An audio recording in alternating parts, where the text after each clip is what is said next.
예, 오늘은 신경계통의 기능 또는 정신기능 장애의 경우에 장애 등급을 몇 등급을 받을 수 있는지, 받게 되는지 한번 살펴보는 시간 갖도록 하겠습니다.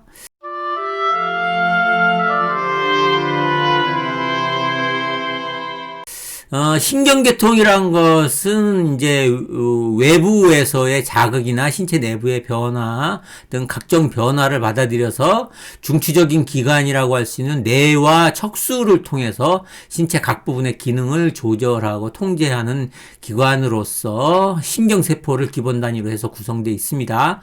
그래서 이런 신경세포에 이 신경계통에 이상이 생겨서 장애가 있는 경우, 그래서 결국은 정신기능에까지 장애가 있을 수가 있죠. 그래서 뇌신경에 이상이 생기면은 뇌신경에 이상이 생기면 정신기능에까지 장애가 있죠. 그래서 이 두 가지 계통, 그래서 신경계통과 정신기능의 장애, 신경계통의 장애와 정신기능의 장애를 그냥 하나의 장애 부위로 봐서 이렇게 판단을 하게 됩니다.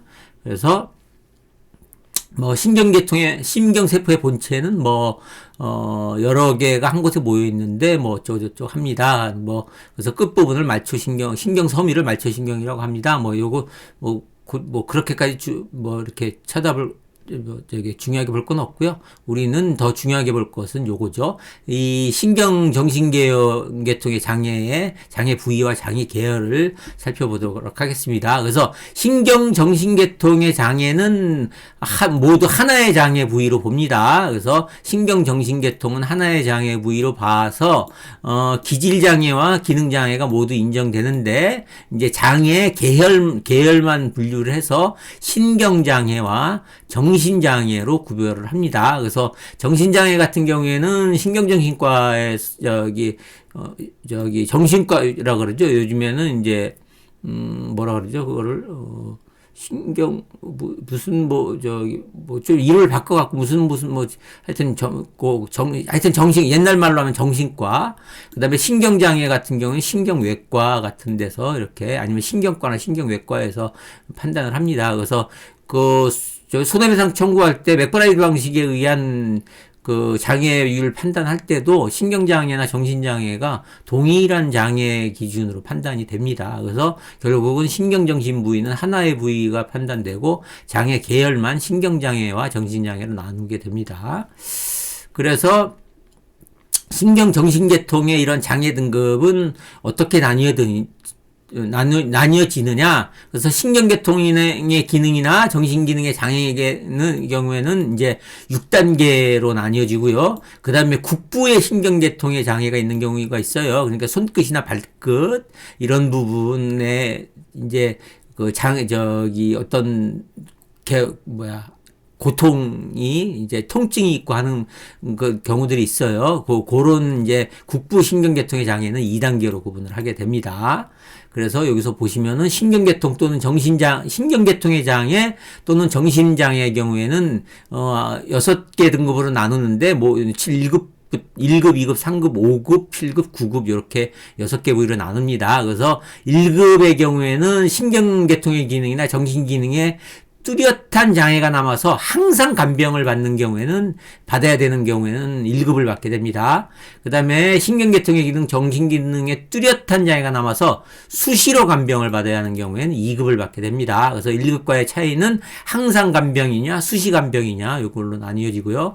그 다음에 3급의 경우에는 이제 신경계통의 기능이나 정신기능에 뚜렷한 장애가 남아서 평생 동안 노무에 종사할 수 없는 사람, 그러니까 이 경우에는 이제 노동능력 상실률이 100% 정도에 되는 사람, 1급, 2급은 당연히 노동력 상실률 100%인 거고요. 3급의 경우에는 간병은 필요 없다고 하더라도 노동능력이 100% 상실된 경우 이제 3급을 받게 됩니다.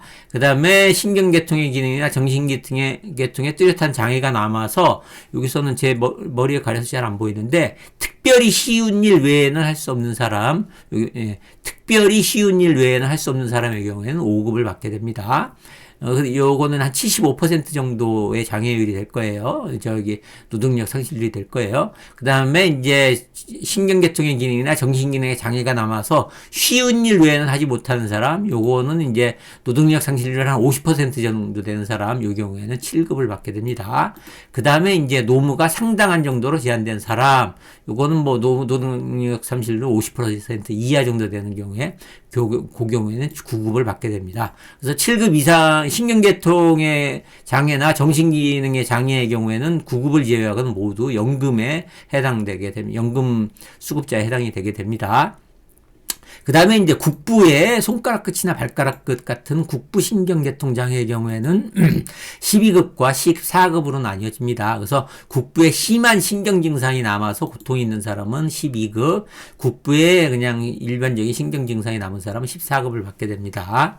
그래서 이러한 장애 등급을 판정하는 기준은 이제 신경계통의 기능이나 정신기능의 장애에 대해서는 원칙적으로 뇌 부분, 척수 부분, 말초신경계 이렇게 세 부분으로 나누어서 각각의 등급에 따라서 조정의 방법으로 균형 등급을 정합니다. 그래서 뇌신경장애, 척수신경장애, 말초신경장애로 이렇게 나눕니다.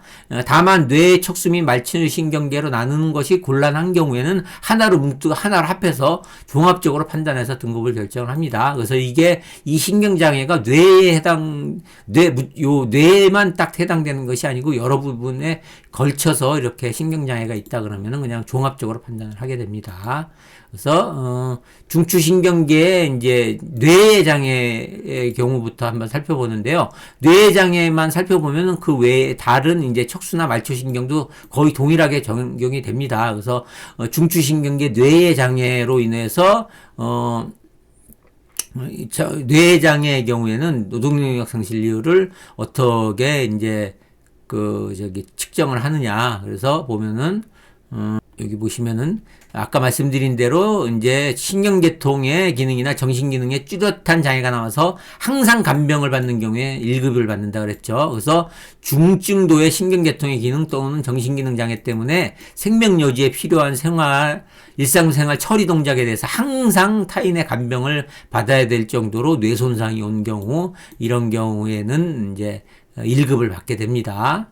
그 다음에 이제 아까 말씀드린 대로 수시로 간병을 받아야 되는 경우, 그래서 이 경우에는 2급을 받는다 그랬죠. 이 경우에는 이런 신경계통이나 정신기능 장애 때문에, 그래서 이 경우에는 이제 뇌손상으로 운동기능 장애나 실인, 인지가 깜빡깜빡 하는 거죠. 실행. 그 다음에 행동에 갑자기 이제 이상한 동작을 보이는 경우, 그 다음에 말이 이제 실어증이 오고 하는 경우 때문에 이제 집 안에서 일상 행동은 뭐 화장실 가고 밥 먹는 거 이건 가능하지만은 집 밖으로 나가서 행동하는 것 자체가 곤란하고, 그래서 수시로 타인의 간병을 받아야 되는 정도, 요 정도 되는 경우, 소위 말하는 치매 정도랑 비슷한 그런 정도의 이제 행동을 보이시는 분들이 2급의 장애 등급을 받게 됩니다. 그 다음에 이제 평생 동안 노무에 종사할 수 없는 사람은 아까 말씀드린 대로 3급을 받게 되는데, 이 경우는 여기서 보시면은 100% 노동능력 상실이죠. 그래서 평생 동안 전혀 어떤 노무에도 종사할 수 없는 사람, 그래서 노동능력 상실률이 100% 정도 되는 경우, 그래서 사지마비나 감각 이상, 주체 외로 장성이나 실어 등의 이른바 대뇌 증상, 인적 변화 또는 기억 장애 등이 고도인 사람 이렇게 된다는데, 결국은 노동력 상실률이 하여튼 어떤 일에서 먹고 사는 건 불가능한 정도가 된 사람을 말합니다. 그 다음에 이제 뚜렷한 장애가 남아서 특별히 쉬운 일을 위해 할 수 없는 사람, 이 경우에는 아까 5급을 받는다 그랬죠. 이 경우는 이제 4분의 1 정도의 노동능력밖에 남아있지 않은 경우. 그럼 결국 뭐예요? 노동능력 상실률이, 그러니까 노동능력이 25%밖에 안 남았다는 건 뭐예요? 노동능력 상실률이 75% 이상 된다는 거죠. 그 정도 되면은 이제 제5급을 받게 됩니다.